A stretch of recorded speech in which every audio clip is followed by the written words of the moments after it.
नमस्कार। कृषि जगत कार्यक्रम में आप सभी दर्शकों का स्वागत है। जिस प्रकार जल के बिना जीवन की परिकल्पना नहीं की जा सकती, उसी प्रकार कृषि के बिना जीवन परिकल्पित नहीं किया जा सकता। कहा भी गया है कि कृषि बिना ना जीवंती जीवा सर्वे प्रणश्यति। हमारा किसान बागवान पारंपरिक खेती तो करता आया है, परंतु आज समय की मांग है कि आधुनिक तरीके से किस प्रकार कृषि को किया जाए। आज इस विषय पर हम चर्चा करने जा रहे हैं और हमारे कार्यक्रम में विशेष रूप से आमंत्रित हैं डॉक्टर चारुलता शर्मा जी। डॉक्टर साहब, आपका कार्यक्रम में बहुत बहुत स्वागत है।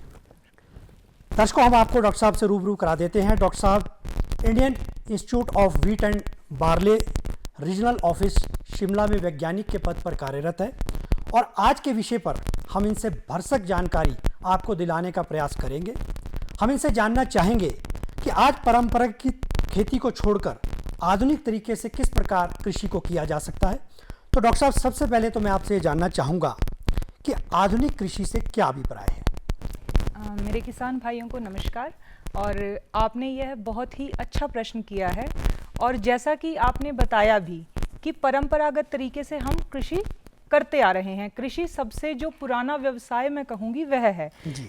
जब से मानव सभ्यता डेवलप हुई है, विकसित हुई है, शुरू हुई है, तब से हम कृषि के साथ जुड़े हुए हैं। क्योंकि जीवन के लिए क्या है, खाना बहुत जरूरी है और खाना कहाँ से आएगा? कृषि से आएगा, उत्पादन से आएगा। तो हम पारंपरिक तरीके से खेती करते आ रहे हैं, लेकिन उस परंपरागत जो कृषि है, जो हमारी पुरानी कृषि पद्धतियां हैं, उनमें जो नव तकनीकियां, उनके समावेश से जो पद्धतियां बनती हैं, जो नई नई तकनीकियां निकल के आती हैं, उनको हम आधुनिक कृषि या फिर मॉडर्न एग्रीकल्चर बोलते हैं। और मॉडर्न एग्रीकल्चर जैसे जो शब्द है वो बहुत ही बड़ा लगता है कि मॉडर्न एग्रीकल्चर क्या है। तो दर्शकों, कुछ भी ऐसा नया नहीं है। जो पुरानी हमारी पद्धतियां हैं उनमें ही हम नए इनपुट्स डालते रहते हैं समय की मांग के अनुसार। जैसे कि जनसंख्या बढ़ रही है और बढ़ती हुई जनसंख्या का पेट पालने के लिए हमें ज़्यादा उत्पादन की आवश्यकता है। तो उस बढ़ती हुई जनसंख्या के भरण पोषण के लिए हमें अधिक उत्पादनता चाहिए और अधिक उत्पादनता के लिए हमें नई नई तकनीकियों का समावेश चाहिए, जिससे कि हम कम हमारी भूमि में कम रिसोर्सेज का उपयोग करके हम ज़्यादा पैदावार उत्पन्न कर सकें। तो इस श्रृंखला में आधुनिक कृषि में हमारे पास प्रिसीजन एग्रीकल्चर, नई वैरायटियां जो हैं, नई किस्में हैं, अलग अलग धान की, गेहूं की या फिर फलों की, सब्जियों की, उनकी नई वैरायटियां, नई किस्में, उनका उपयोग, जो हमारे उर्वरक हैं या फिर फर्टिलाइज़र्स हैं, उनको हम किस तरीके से कितनी मात्रा में उपयोग करते हैं, हाइड्रोपोनिक्स टेक्निक है, खुम्ब उत्पादन है, मत्स्य पालन है, ये सभी चीज़ें आधुनिक कृषि के अंतर्गत आती हैं। तो डॉक्टर साहब, जैसा कि आपने आधुनिक कृषि को सारगर्भित किया, तो यदि हम इसे सारांश में कहें तो पुरातन से न्यूनतम की तरफ बढ़ना, इसे हम कह सकते हैं आधुनिक कृषि। जी हाँ डॉक्टर साहब, इसके लाभ क्या हैं और यदि हम विशेष तौर पर अपने देश और प्रदेश के संदर्भ में बात करें तो इस पर आप क्या कहना चाहेंगी? हाँ, तो किसान भाइयों, अगर हम आधुनिक कृषि के लाभों की बात करें तो अनगिनत लाभ हैं। जैसा कि मैंने बताया कि आधुनिक कृषि क्या है, आपने जैसा बोला कि पुरातन से न्यूनतम की ओर, नए की ओर, तो हम क्या कर रहे हैं, कम से कम रिसोर्सेज का इस्तेमाल करके ज़्यादा से ज़्यादा पैदावार प्राप्त कर रहे हैं। यह आधुनिक कृषि है। इसमें हम नई नई टेक्नोलॉजीज़ समय समय पर इस्तेमाल करते हैं। तो उससे क्या है, सबसे बड़ी तो क्या है, समय की बचत है। समय बहुत महत्वपूर्ण संसाधन है। समय की बचत होती है, संसाधनों की बचत होती है, और मिट्टी जो है वो हमारा बहुत महत्वपूर्ण पहलू है। मिट्टी की जो स्वस्थ मिट्टी है, जिसमें उत्पादनता या फिर जिसमें अच्छी फसल पैदा हो सकती है, उसके लिए जो बहुत महत्वपूर्ण हम पॉइंट कहेंगे घटक है, वह मिट्टी है। तो सॉइल हेल्थ हम बरकरार रखते हैं नई टेक्नोलॉजीज़ या फिर नई नई इनपुट्स की हेल्प से। तो ये सभी आधुनिक कृषि के लाभ मैं कहना चाहूँगी हैं। और एक सबसे बड़ी, जो किसान भाई है उसको क्या चाहिए कि उसकी जेब पे पॉजिटिव इम्पैक्ट रहे, उसको अधिक से अधिक मुनाफा हो, और मुनाफा पैदावार से जुड़ा हुआ है। तो आधुनिक कृषि का उपयोग करके हम अधिक से अधिक मुनाफा प्राप्त करते हैं। तो यह सबसे बड़ा लाभ है। और अगर मैं स्पेशली हिमाचल प्रदेश, जो हमारा देवभूमि हिमाचल है, उसके संदर्भ में अगर मैं कुछ कहना चाहूँगी तो खुम्ब उत्पादन हिमाचल प्रदेश में बहुत बड़े स्तर पर किया जाता है। और जो सोलन है, एक जिला है हिमाचल प्रदेश का, जैसा कि हम सब जानते हैं, वह खुम्ब सिटी, मशरूम सिटी के नाम से जाना जाता है। और उसमें जो भारतीय कृषि अनुसंधान परिषद दिल्ली में लोकेटेड है, उनका एक सेंटर है। हमारा एक सेंटर मैं किसान भाइयों को बताना चाहूँगी, DMR, डायरेक्टरेट ऑफ मेज रिसर्च, सोलन में स्थित है, जहाँ पर खुम्ब उत्पादन की नई तकनीकियाँ, उनका बीज कैसे उनका बनाएं, या फिर उनके बेड कैसे तैयार करें, या फिर कौन से बीज हमें चाहिए, कौन से बीज हमें उगाने चाहिए जो लंबे समय तक बरकरार रहें, जिनकी या फिर वैल्यू एडिशन जो खुम्ब के लिए हम कर सकते हैं। मार्केट प्लेस में क्या चाहिए, वैल्यू एडिशन चाहिए। आप रॉ मशरूम जाकर बेचेंगे, एक पैकेट आपको 25 रुपए का मिलेगा, लेकिन अगर हम उस मशरूम से उसके चिप्स बना देते हैं या फिर उसका सूप तैयार करते हैं, तो उसका बहुत ज़्यादा मूल्य हमारे किसान भाइयों को प्राप्त होगा। तो इन सभी चीज़ों के लिए हमारा जो सेंटर है वह प्रशिक्षण भी देता है और किसानों की अलग अलग तरीके से हेल्प भी करता है। डॉक्टर साहब, जैसे कि आपने खुम्ब की बात करी और आपके उसी प्रशिक्षण संस्थान, जिसे हम निदेशालय मशरूम भी कहते हैं, आज हमारे प्रदेश के जिला सोलन को जो है मशरूम सिटी के नाम से जाना जाता है, और उसके द्वारा प्रशिक्षित किसान बागवान आज हमारे जो है प्रदेश में नाम कमा रहे हैं। बहुत ज़्यादा जो है इस पर उत्पादन हो रहा है। न केवल देखिए, क्योंकि आज हर व्यक्ति हेल्थ कॉन्शियस हो गया है, और खुम्ब आपका न केवल एक सब्जी के रूप में प्रयोग हो रहा है, लेकिन मेडिसिनल मेडिसिनल तौर पर भी प्रॉपर्टीज इसको है, जो है क्योंकि प्रयोग मिला इसमें है। प्रोटीन बहुत अधिक मात्रा में पाया जाता है। और खुम्ब को हम सिंगल सेल प्रोटीन के रूप में जानते हैं। जैसे हमारी डाइट है, जो हमारा खान पान है, आजकल जैसे बीमारियां बहुत ज़्यादा हमें ग्रसित करती हैं, तो उसका कहीं ना कहीं कारण हमारी जीवन शैली, हमारा खान पान है। तो हमारे खान पान में कार्बोहाइड्रेट, प्रोटीन और जो फैट्स हैं उनकी संतुलित मात्रा चाहिए। तो इन सबको संतुलन में लाने के लिए हमें प्रोटीन चाहिए होता है। हर कोई हेल्थ कॉन्शियस है तो अपनी डाइट में प्रोटीन्स इस्तेमाल करना चाहता है। और खुम्ब, मैं कहूँगी, जो वेजिटेरियन प्रोटीन है उसका बहुत अच्छा स्रोत है, और जो हमें पौधों से मिलता है, प्लांट प्रोडक्ट है, जिससे कोई किसी तरीके का नुकसान नहीं है हमारे स्वास्थ्य। डॉक्टर साहब, आपने बीच में कभी प्रश्न का उत्तर देते हुए बीच में बात कही कि जनसंख्या को देखते हुए उत्पादन का बढ़ना बहुत, तो बीच में एक हरित क्रांति का दौर भी है जिसे हम ग्रीन रेवोल्यूशन, उस पर क्या कहना चाहेंगे आप? तो जोशी जी, ये बहुत ही अच्छा प्रश्न मैं मतलब मानती हूँ हरित क्रांति का, क्योंकि हरित क्रांति ऐसी क्रांति है, ऐसा टॉपिक है जो कि 1960 के दौर में शुरू हुआ। नॉर्मन ई बोरलॉग, जो कि हरित क्रांति के जनक माने जाते हैं वैश्विक स्तर पर, और हमारे जो भारत में हरित क्रांति को लाने वाले थे डॉक्टर MS स्वामीनाथन। तो जोशी जी, क्या था जो हमारे हरित क्रांति मॉडर्न एग्रीकल्चर, आधुनिक कृषि के अंतर्गत आती है। और इस पहले क्या था, पारंपरिक हम जो कृषि करते थे, हमारी जो गेहूं की या धान की किस्में होती थी वो बहुत लंबी होती थी। आपने देखा होगा कभी, बहुत लंबी लंबी किस्में गेहूं की होती थी।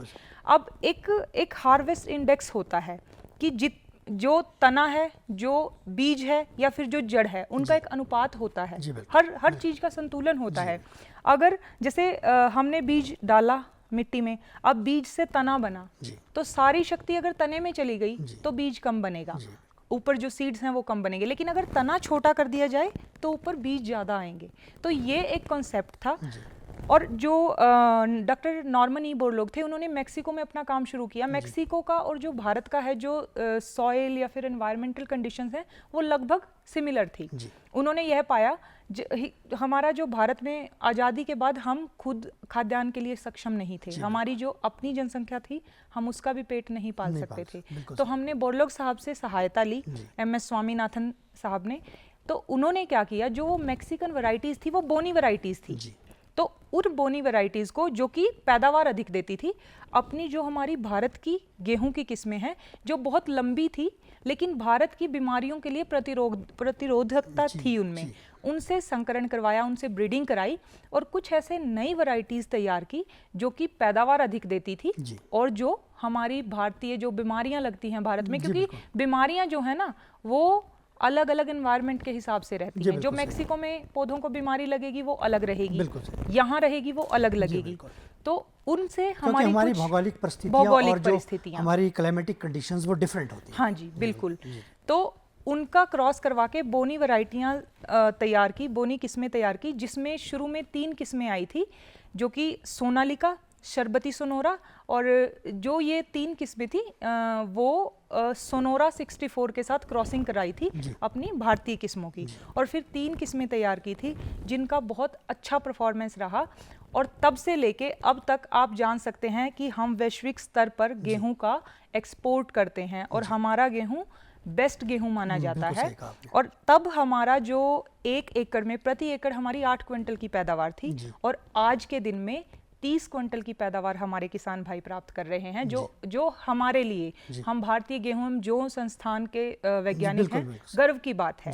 और जैसे पंजाब और हरियाणा और हिमाचल प्रदेश, ये हमारे नॉर्थ जोन में आते हैं, और यहाँ पे जो वीट की प्रोडक्शन है वो बहुत अच्छी होती है, और 30-30 क्विंटल तक हमारी जो प्रोडक्शन है। डॉक्टर साहब, इसके लिए आप सभी वैज्ञानिक तो प्रशंसा के पात्र है ही हैं, लेकिन जो आज आधुनिक तकनीकों पर आप जानकारी देती है वो उसमें भी प्रशंसनीय है, क्योंकि उनका प्रयोग करके ही आज हमारा किसान बागवान इस उत्पादन को बढ़ा पा रहा है। डॉक्टर साहब, आपने बात करी एक प्रिसीजन फार्मिंग को लेकर के, उससे क्या तात्पर्य है? हाँ, तो मेरे किसान भाइयों, जो प्रिसीजन एग्रीकल्चर है या प्रिसीजन फार्मिंग है, शब्द बहुत भारी लगता है सुनने में।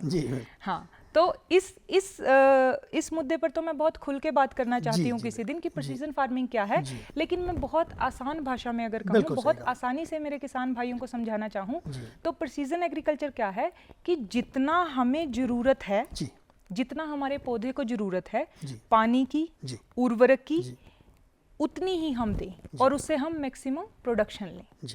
तो बहुत आसान भाषा में अगर मैं कहूँ कि जितनी जरूरत है सिर्फ उतना दे के मिनिमम प्रोडक्शन, ये है प्रिसीजन एग्रीकल्चर, इससे ज़्यादा और कुछ भी नहीं है।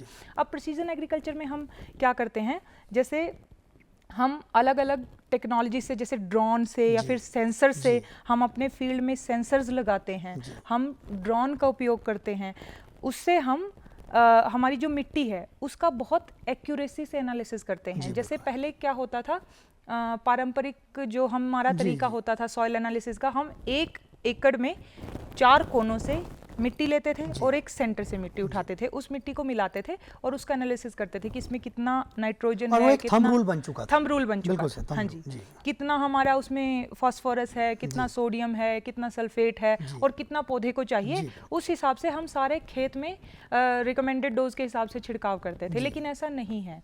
मैं मेरे किसान भाइयों को बताना चाहूँगी कि प्रिसीजन एग्रीकल्चर के तहत, प्रिसीजन फार्मिंग के तहत हम क्या करते हैं कि डिफरेंट सेंसर्स की हेल्प से हम खेत की सभी जगह से पैचेस में, उसमें हम 1-1 फुट के भी पैच बना देते हैं, 5-5 फुट के भी। अगर हमें होमोजीनियस लगता है तो हम थोड़े बड़े पैच बनाते हैं, अगर मतलब थोड़ा नॉन होमोजीनियस है, हेट्रोजीनियस कंडीशन है, तो हम छोटे पैचेस बना के प्रॉपर टेस्टिंग करते हैं। हर 1 इंच की टेस्टिंग हो जाती है उसमें सॉइल की। तो हमें जहाँ, और जैसे अगर हम हिमाचल की बात करें, हिमाचल में तो क्या है, जैसे एक सेब का पौधा है वो बहुत दूर है, ठीक है, दूसरे पौधों से, तो क्या पता उस पैच में हमें हमारा नाइट्रोजन ज़्यादा चाहिए और दूसरे वाले में फुल ऑफ नाइट्रोजन है, फुल ऑफ ह्यूमिक एसिड्स हैं, आपके कहने का मतलब कि इस पद्धति से बिल्कुल सटीक मृदा का परीक्षण हो जाता है। सटीक, हाँ, मिट्टी का सटीक हमें एनालिसिस मिलेगा, तो हम उतना ही उसमें इनपुट डालेंगे जितना कि हमारे पौधे को आवश्यक है, उत्पादन भी उसी के अनुरूप आएगा। जी हाँ, तो जैसा कि मैंने बताया, शब्द भारी है, पर लेकिन इसका यदि हम उपयोग करें तो वो बिल्कुल सरल है। हाँ, लेकिन इससे जुड़ी कुछ अभी तक इससे जुड़े हुए कुछ समस्याएं हैं, क्योंकि हमारा जो भारत है वो डेवलपिंग कंट्री है, ठीक है, तो हमें इसमें जैसे मशीन्स हैं या टेक्नोलॉजीज़ है, आज की तारीख में थोड़ी महंगी लगती हैं हमारे किसान भाइयों को। और मुख्य प्रॉब्लम क्या है कि जो हमारा जनसंख्या ज़्यादा है और जो लैंड एकरेज है, जो भूमि आती है प्रति, मतलब अगर पर्सन हम बात करें तो वो हमारे मार्जिनल फार्मर हैं, छोटे फार्मर हैं, स्मॉल और मार्जिनल फार्मर हैं। तो एक किसान, साहब, इसका कारण ये भी है, देखिए जनसंख्या बढ़ती जा रही है। अब मान लीजिए एक परिवार में पहले 10 व्यक्ति थे, अब वो बढ़ते 20 चले गए, तो भूमि परिवार बढ़ता जा रहा है, लेकिन भूमि संकीर्ण होती जा रही है। हाँ, उतनी भी, क्योंकि वो आगे से आगे होती जा रही है, जब परिवार में बढ़ती जाएगी सदस्यों में, तो भूमि कम होती जाएगी, और जितने सदस्य बढ़ेंगे तो रहने के लिए भी जगह चाहिए, तो भूमि कम होती जा रही है। अब मैं यह बताना चाहूँगी किसान भाइयों को कि अकेले अकेले किसान के लिए शायद ये संभव नहीं है जी, बिल्कुल कि सही। सारे वो उपकरण अपने सॉइल में, अपनी मिट्टी में, अपने खेत में जी, लगाए। जी। लेकिन हम क्या कर सकते हैं, किसानों की कम्युनिटी बना सकते हैं, ग्रुप्स बना सकते हैं कि मेरे पास 1 एकड़ ज़मीन है, आपके पास 2 एकड़ ज़मीन है, XYZ के पास 3 एकड़ है, तो हम एक अपना ग्रुप बना लें, हम 50 एकड़ ज़मीन कर लें और 50 एकड़ ज़मीन में हम प्रिसीजन एग्रीकल्चर की जो है प्रैक्टिस कर सकते हैं। तो डॉक्टर साहब, क्या कोई ऐसी सिस्टर कंसर्न संस्थाएं भी है, जैसे ड्रोन की बात करी, कोई ड्रोन नहीं परचेज कर पाए तो क्या उसके माध्यम से भी सहायता ली जा सकती है? जी हाँ, देखिए माध्यम मैं मेरे किसान भाइयों को बताना चाहूँगी, जो हमारे संस्थान है, जो भारतीय कृषि अनुसंधान परिषद है, जो उसका मुख्यालय है वह दिल्ली में स्थित है, लेकिन जो परिषद है, जो काउंसिल है, उसके जो अलग अलग सेंटर हैं वह करीब करीब हर स्टेट में है। जैसे हिमाचल, हाँ, हर राज्य में है। जैसे हमारे अगर हिमाचल की मैं बात करूं, स्पेशली शिमला की बात करूं, तो हम गेहूं एवं जौ अनुसंधान संस्थान के में हम कार्य कर रहे हैं। पोटैटो अनुसंधान रिसर्च, मतलब CPRI है, central potato research institute, IRI का रीजनल स्टेशन है, ठीक है, ये फागली में NBPGR का रीजनल स्टेशन है। तो अलग अलग हैं, सोलन में मैंने बताया DMR है। तो ये जो हैं ICR के डिफरेंट सेंटर्स हैं, इन सभी के पास ये, और आजकल जो हमारा परिषद है वह ड्रोन टेक्नोलॉजी या प्रिसीजन एग्रीकल्चर पे या फिर मशीन लर्निंग पे, डाटा लर्निंग, बड़ी बड़ी टर्म्स हैं पर सारी इंटर रिलेटेड हैं, इन पे बहुत जोर दे रहा है। हमारे किसान को भी मॉडर्न एग्रीकल्चर के साथ हम मॉडर्न फार्मर बनाना चाहते हैं। तो हमारे मतलब डायरेक्ट और इनडायरेक्ट हमारे पास हम सहयोग करते हैं किसानों का। हमारी जैसे वेबसाइट्स रहती हैं संस्थानों की, तो उस पर किसान हेल्पलाइन नंबर मौजूद होता है। किसान किसी भी समय बात कर सकते हैं, अपना मैसेज छोड़ सकते हैं, जो कंसर्न साइंटिस्ट हैं वह बात करके उनकी समस्याओं का समाधान करते हैं। कितना बीज डालना है, कौन सी वैरायटियों का सिलेक्शन करना है, साथ में आप प्रशिक्षण भी उनके लिए प्रशिक्षण भी उपलब्ध कराते हैं। जी हाँ, समय समय पर हम प्रशिक्षण उपलब्ध कराते हैं। जैसे जो CPRI है वो पोटैटो की फार्मिंग के लिए प्रशिक्षण देते हैं, खुम्ब उत्पादन वाले खुम्ब के लिए देते हैं, जैसे गेहूं जौ वाले हैं, गेहूं जौ के लिए देते हैं।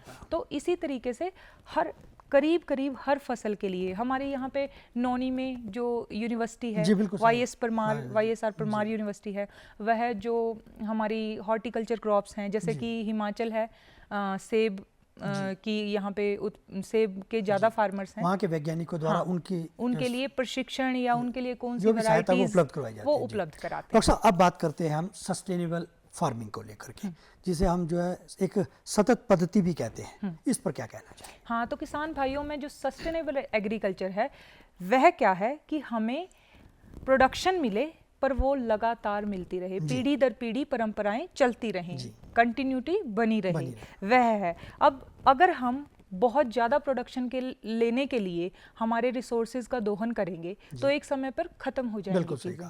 तो जो हमारा ये कृषि पद्धति है, सतत कृषि पद्धति है, उसके अंतर्गत हमारी कोशिश रहती है कि हमारा जो हम इनपुट डालते हैं या जो हम आउटपुट leते हैं वह इस प्रकार रहे कि वो कंटिन्यूटी बनी रहे, सस्टेनेबिलिटी बनी रहे। आज हमारे पास पर्याप्त खाद्यान्न है, 100 साल बाद हमारी पीढ़ियों के पास भी पर्याप्त खाद्यान्न हो और उससे जो है किसानों की आय भी बढ़ती रहे।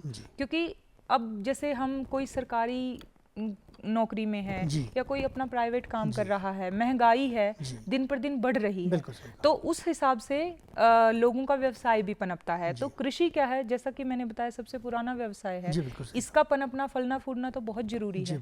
तो ये जो सस्टेनेबल एग्रीकल्चर है, इसको हम कहेंगे कि जितना हमें आज मुनाफा है, जो महंगाई दर है, उसके हिसाब से प्रोडक्शन और मुनाफा किसानों का बना रहे आने वाले वर्षों में भी। डॉक्टर साहब, वैसे यदि हम कुल मिलाकर के बात करें, जैसे हम आधुनिक कृषि की बात कर रहे हैं, और मैं इसको यदि एक लाइन में, यदि मैं गलत ना हूँ परिभाषित करने को, तो इसकी आवश्यकता इसलिए भी है कि हमारा भूमि, जल, मृदा और सबसे महत्वपूर्ण जो मनुष्य का स्वास्थ्य है, उसके संरक्षण के लिए आधुनिक तकनीक जो है आज के समय में बहुत ही आवश्यक है।